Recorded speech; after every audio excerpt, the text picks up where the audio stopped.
5 seconds to go.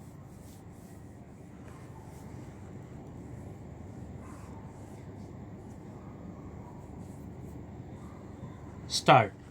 It is my pleasure to be here among you for the inaugural function of the Diamond Jubilee celebrations of the IIC.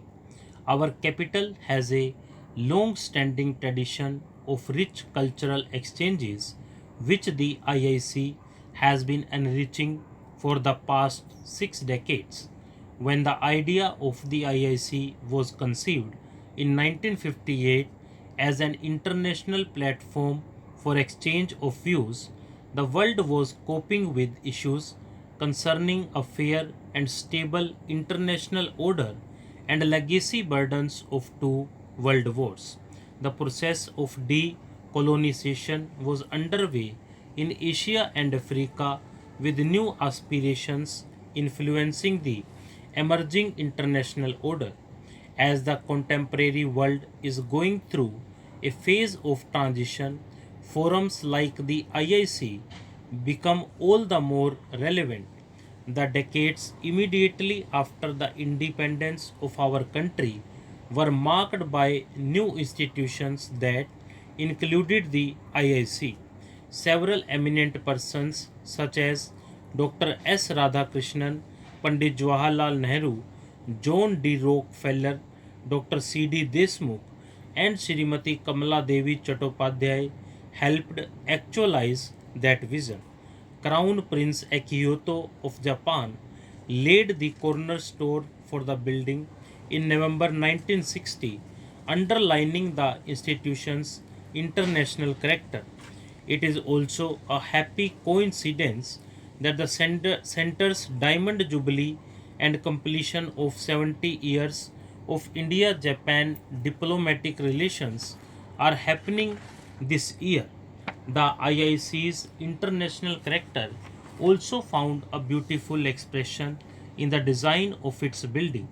Architect Joseph Allen Stein had designed several famous buildings in the capital, but the IIC in the vicinity of Lodhi Gardens commands a unique significance. The founding of this institution was done by women and men with a vision of India's future and its role in a world of international cooperation. The IIC stands for a vision of India as a vibrant democracy where it is possible to initiate dialogue in an atmosphere of amity and understanding with national and international participation.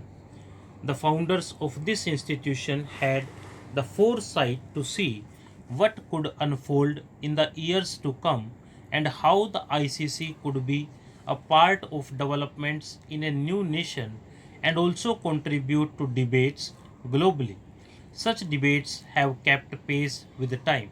Since its beginning in the early 1960s, programs at the center have reflected global and national concerns and continue to create awareness and influence public opinion on relevant issues.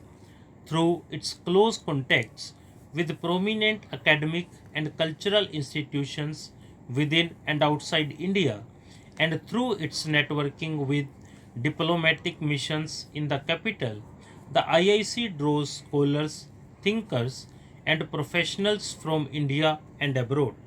The list of speakers who have addressed audiences at the IIC is diverse and includes thinkers, activists, statesmen, and opinion makers.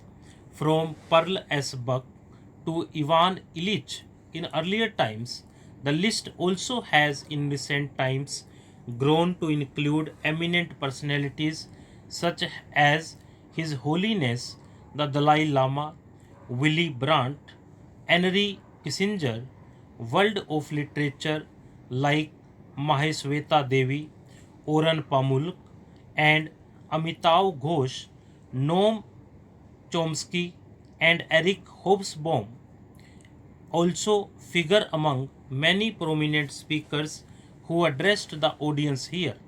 Looking at these names, it is evident that the IIC has truly developed into a forum where divergent views are not only accommodated but also encouraged to enrich dialogue and discourse.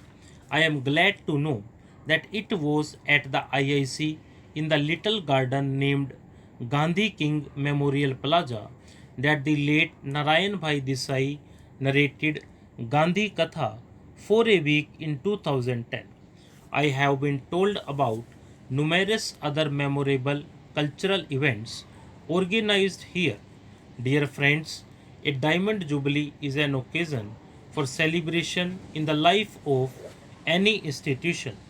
The IIC deserves to be congratulated for having retained and sustained its original mandate.